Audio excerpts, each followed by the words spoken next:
Debra Kushner was the only child born to Samuel and Margaretha Kushner in Dallas, Texas, June 8, 1931.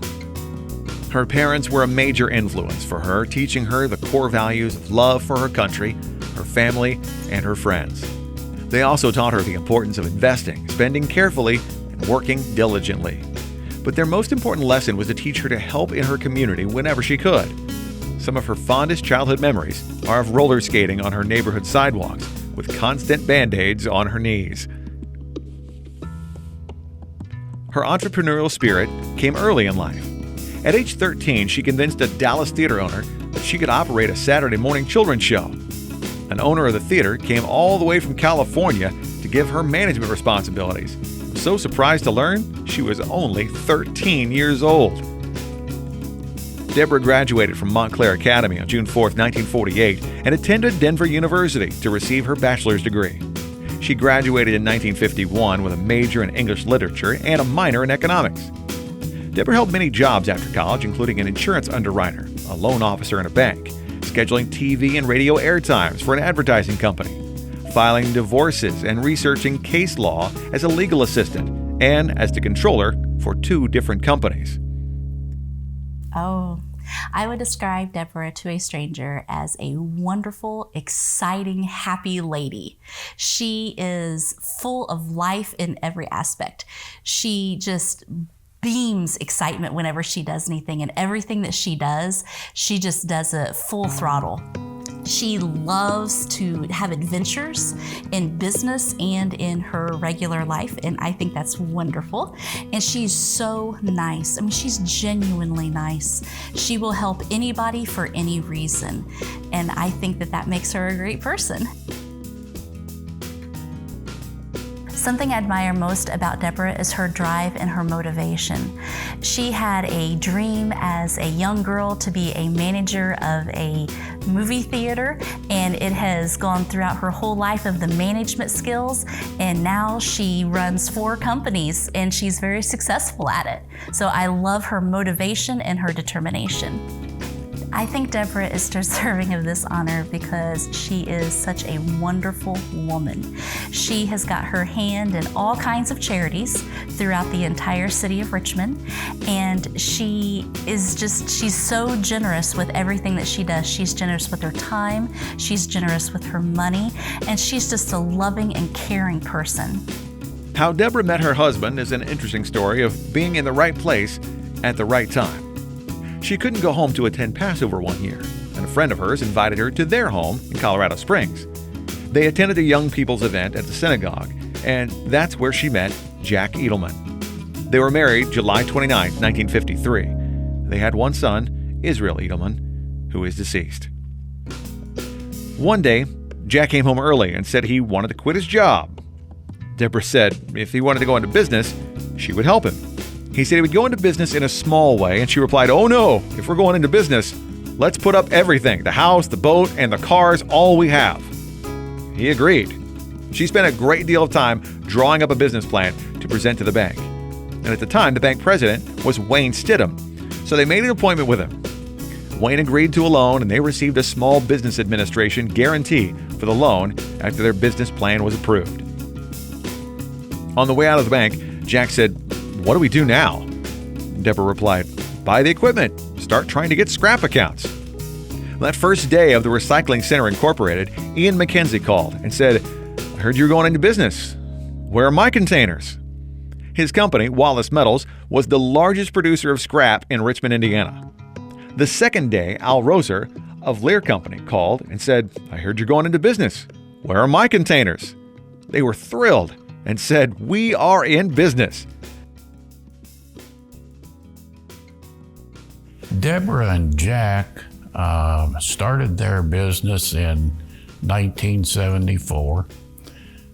Jack had been working for another company, and Jack and Debra bought on contract from his mother a small building on the south end of Richmond on M Street, purchased it on contract.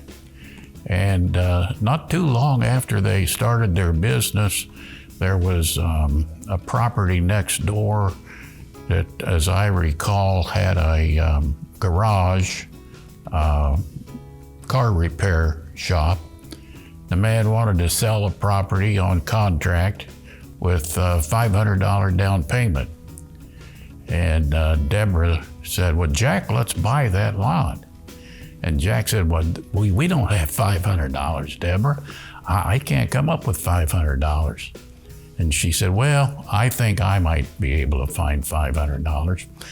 And they bought the neighboring property. Jack's two brothers, Josh and Maury, both went to work for them.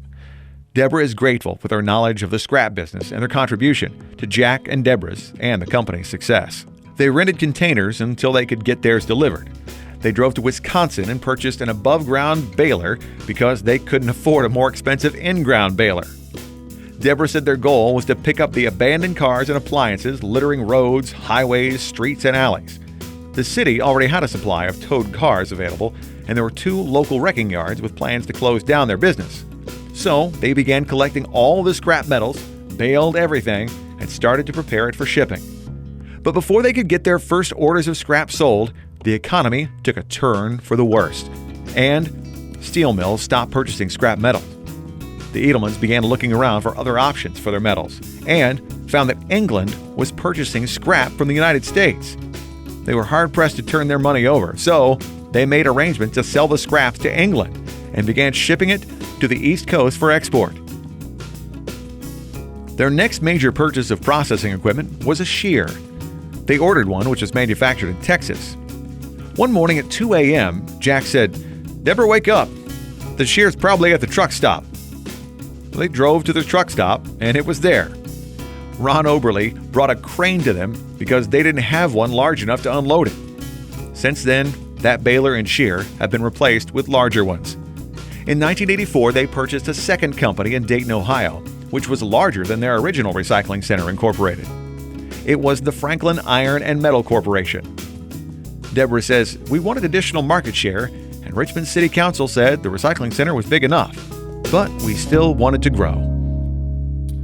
In the 1980s, they had an opportunity to buy a business in Dayton, Franklin Iron and Metal, which is one of the largest scrap recyclers in the state of Ohio, probably 3 or 4 times the size of the Richmond operation.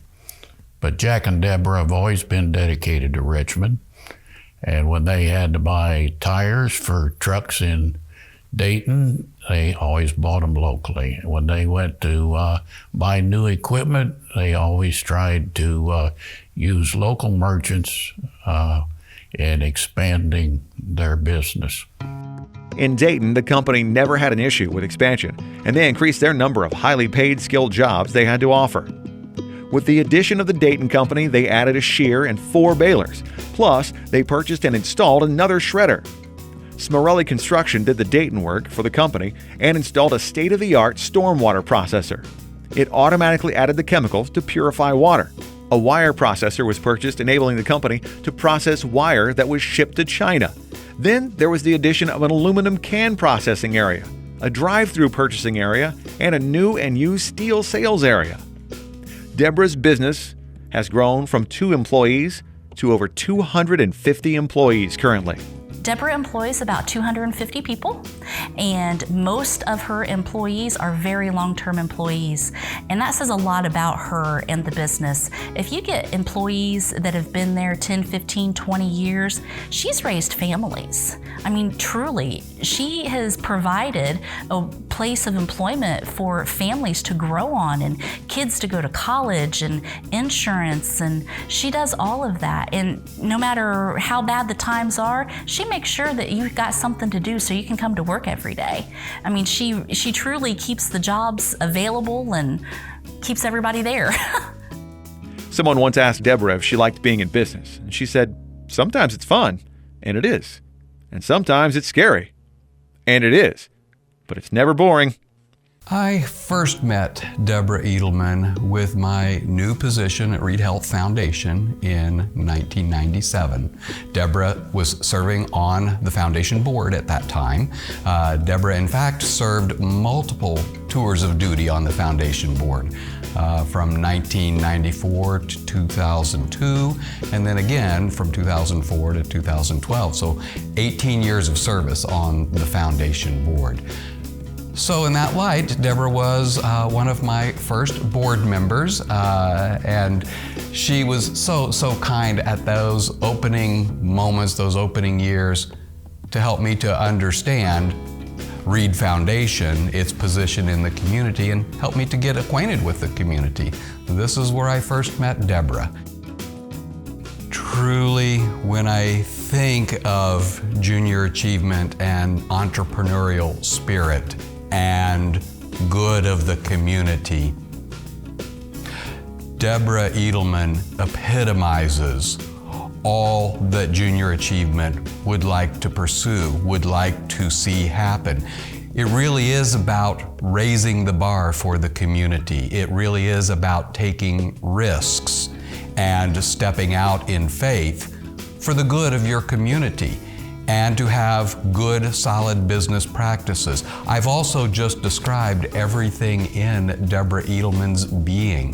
Her absolute love for this community, her interest in developing workforce to meet the need, and then away from the work environment, to be actively engaged in the community for the good of the community.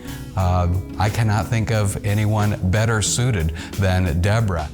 Debra's community involvement includes the following: President of the Boys and Girls Club Trustees, President of the Board of Trustees for the Art Museum for 9 years, Member and President of Reed Foundation Board for 19 years, President and Co-Chair of Art to Heart Foundation for 20 years, the Wayne County Foundation Board for 4 years, plus a wall full of trophies from teams sponsored: Gray Y baseball team, fireworks, support Richmond Symphony Orchestra and Historical Museum, Forest Hills Foundation Board, IU East Scholarship Fund, and Ivy Tech contributions. Her love for the arts, her love for the opera will take her many times and places with friends, with family, to enjoy culture and the arts. But she also sees that as valuable to a community's well-being, and her support of the arts and cultures here in East Central Indiana really go back decades, rooted in her love for this component of quality of life. On another level, Debra has a deep understanding of the value of health care for our quality of life. I believe that her interest in serving on the foundation board those many years are rooted in that awareness and understanding. We must have the very best health care for our community, for the region that we serve, and certainly that's an expensive proposition. And her understanding of where philanthropy plays a key role in bringing the best of health care to Reed Health for the benefit of our patients that we serve. She gets it. She knows that. And we've been very, very fortunate to be beneficiaries of multiple layers of her philanthropy. I also know Debra has a deep love and passion for children and Boys and Girls Club here in Wayne County in particular, where she serves on the Boys and Girls Club Board of Trustees, all really aimed at the future of the club. And she knows for that the club to sustain and to serve children for generations to come, it's about legacy. It's about the needs that are down the road, not necessarily the needs today. Debra also is very involved historically and continues to be at Forest Hills Country Club. As a gem to this community, she knows we all have to continue to raise the bar to make this the very best place that it can be. And boy, does she love her community. Boy, does she love Richmond and East Central Indiana. She also enjoys water skiing, snow skiing, driving a 42-foot fountain boat, playing tennis and golf, collecting cars, playing chess, and raising Lhasa Apsos. Debra has received many awards in her lifetime, including Treaty Line Girl Scouts Woman of the Year, Ella Bond Johnson Award, Patron of the Arts, 2 golf trophies. She says she's a bad golfer, just lucky. Featured in a book of women entrepreneurs by a professor at IU East. Wernley Youth and Family Treatment Center 2015 Local Awardee. And the Recycling Center was named Business of the Year, an honor by the Wayne County Chamber of Commerce.